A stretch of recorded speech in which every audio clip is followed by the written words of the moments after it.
Hola amigos, soy Miguel Follita y sean bienvenidos a una nueva edición de Batiburrillo. En el comienzo no fue el verbo sino la espada y la cruz.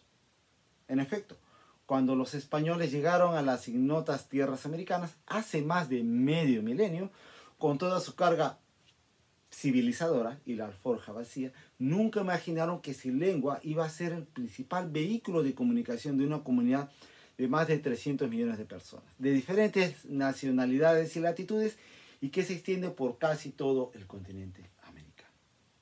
En ese sentido, el español es lengua oficial en 21 países.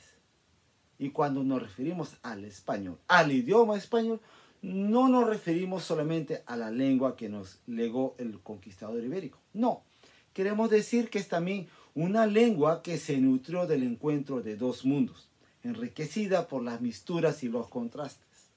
Una lengua que se llenó de sabana, de cordillera, de ciénaga, de trópico, en fin, de América. Es decir, la hicimos nuestra, tan nuestra como la de los peninsulares.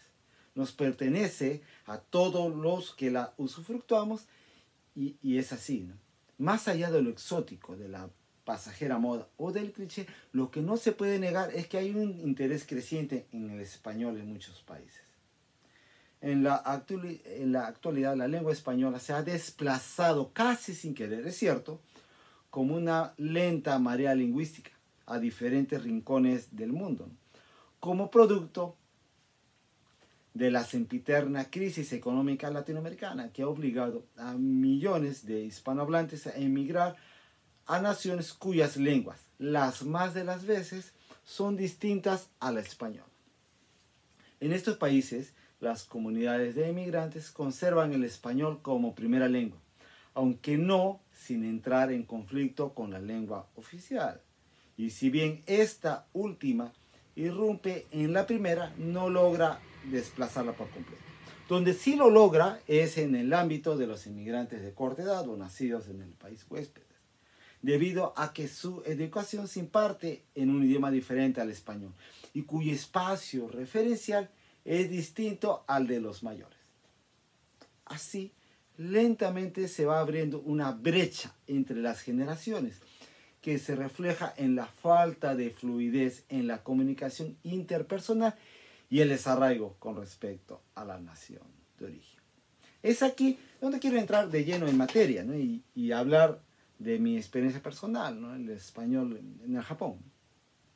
Pues bien, desde finales de la década de los años 80, el Japón, debido a la apremiante necesidad de incorporar ingente mano de obra en su industria, ha recibido un importante contingente de inmigrantes, la mayoría de los cuales tiene ascendencia japonesa, venidos desde Latinoamérica, entre los que destacan los peruanos, argentinos, bolivianos y paraguayos. El caso de los brasileños es aparte, ¿no? Unos llegaron por una corta temporada, con la esperanza de retornar muy pronto a casa, ¿no? Mas terminaron quedándose y formando nutridas colonias. A ello se debe en gran medida la difusión del español en el archipiélago. Español, español, Spanish, español, Spanish. O como dicen los japoneses, Spain. Aunque no lo hayamos pensado alguna vez, la lengua española es nuestro patrimonio inalienable y una de las formas más genuinas de transmitir cultura. Cultura que, como es natural, nos acompaña en estas tierras lejanas de costumbres tan distintas a la nuestra. Y si bien, como dice el dicho, si vas a Roma, haz como los romanos, es nuestra obligación respetar los usos y costumbres del país anfitrión, manejarnos en la prudencia y en la cordura. Sin embargo, no es menos cierto que somos una minoría y como tal tenemos también el derecho de ser diferentes. Ahora bien, la palabra diferencia no ha de tener en modo alguno una connotación peyorativa. Decir diferentes no significa ni mejores ni peores, solo eso, diferentes, desiguales y de semejantes, heterogéneos. Mal haríamos entonces en maquillar nuestras imperfecciones por el simple prurito de pasar como paisanos, o lo que es peor, pretender desterrar nuestra peculiar idiosincrasia. En el específico caso de los inmigrantes educados en el Japón, el hecho de desarrollarse en un contexto distinto y foráneo crea una situación particular. Los niños se saben extranjeros, pero se identifican con los japoneses como sus legítimos padres.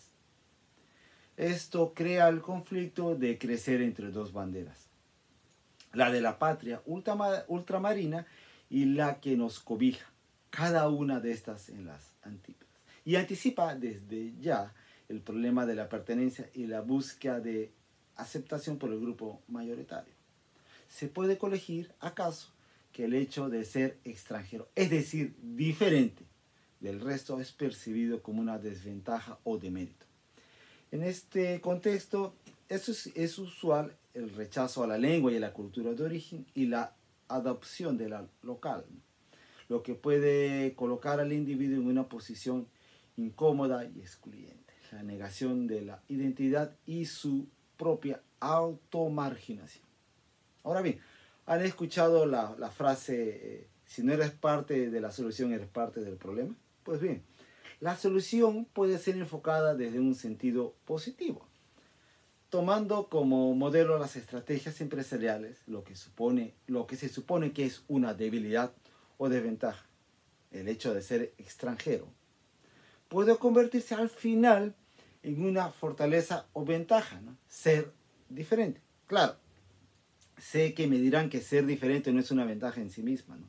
Pero veámoslos entonces desde este punto de vista. En una sociedad como la japonesa, que propugna la homogeneidad y la semejanza, es decir, la uniformidad, pero también, ojo, la serialización y la estandarización, el ser de alguna manera diferente significa también salirse del molde, distinguirse del resto. Es decir, en otras palabras, el rescate de la individualidad y la libertad de espíritu. De repente puede ser percibido como algo políticamente incorrecto, sí, pero hay que explotar el hecho de ser distintos, de tener algo que no tienen los demás, un valor agregado, un plus, un chip incorporado a nuestro DNA, ¿no? Entonces el español puede jugar un papel fundamental, ¿no? Una herramienta para conocer y aprender otro mundo, ¿no? No queremos decir con esto que hay una inmanencia entre lengua y cultura, ¿no?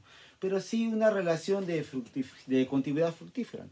Mucho más tratándose de inmigrantes de primera generación. Así el sujeto puede obtener una ventaja comparativa en el manejo de dos lenguas, una aprendida en la escuela y la otra en la casa y en el entorno familiar. Pero lo que es más importante, te da la posibilidad de acercarse a dos culturas diferentes y asimilar lo bueno de cada una, ¿no? De una lectura del mundo mucho más amplia y plural, en la que se puedan cotejar los contrastes y las distintas realidades. Esto puede significar la aceptación de la multiculturalidad y la otredad como experiencias vitales y enriquecedoras. Y también estar preparados para enfrentarse a un mundo complejo en el que aquel que no puede hacer la diferencia no sale de la medianía y queda irremediablemente relegado y absorbido por el sistema. Esta lengua, nacida cerca de Burgos, en Castilla, la lengua de Ruy Díaz, de Vivar, de Alfonso X, de Nebrija, de Manrique, de Cervantes, de Lope, de Quevedo, de Góngora, de Calderón, de Sor Juana Inés de la Cruz, de Tirso, de Bolívar, de Sarmiento, de Azorín, de Adorío, de Machado, de Unamuno, de Dalí, de Gaudí, de Lorca, de Salinas, de Neruda, de Vallejo, de Borges y tantos otros, es la lengua que hablamos usted y yo.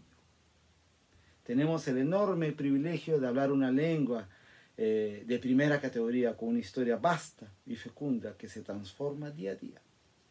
No podemos negar que en la actualidad el inglés es la lengua franca de nuestro tiempo, ¿no? Y por lo tanto ha dejado el español bastante disminuido. No obstante, este último es una lengua que no se expande, que más bien se desplaza hacia otros lugares, donde se asienta en forma de enclaves. Paradigmático es el caso de los Estados Unidos de Norteamérica, donde residen alrededor de 20 millones de hispanohablantes, y el español, que duda cabe, es el segundo idioma más hablado de ese país. Es así que la presencia del español en medios de comunicación, radio, televisión, prensa y libros es bastante significativa. Sea como fuere, el español en los últimos tiempos ha cobrado una fuerza inusitada debido a múltiples factores, especialmente las manifestaciones culturales. Flamenco, bolero, la salsa, el cine, el fútbol, ¿no? Por otro lado, Brasil, el gigante sudamericano, ha vuelto su mirada a sus vecinos, ¿no? Y ha dado un gran impulso a la difusión del castellano en sus programas educativos. En Japón, por su parte, va en aumento la tendencia a elegir el castellano como segunda lengua durante el periodo universitario. En el mapa lingüístico del mundo, el español ocupa un lugar de relevancia. Es la tercera lengua más hablada del mundo y por su importancia la segunda, cediendo solo ante el inglés. Por lo tanto, tiene un gran potencial de desarrollo. De esta manera, el español puede convertirse muy bien en una vía alterna al inglés como lengua de comunicación e intercambio. Y los hispanohablantes pueden participar en este proceso como agentes activos. No más el español visto como una lengua relegada, ¿no?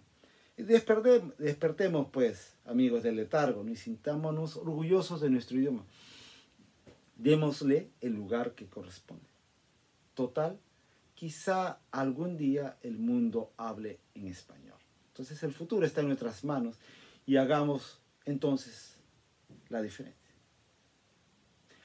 Esto es todo por hoy, queridos amigos, y será hasta la próxima semana en una nueva edición de Batiburri.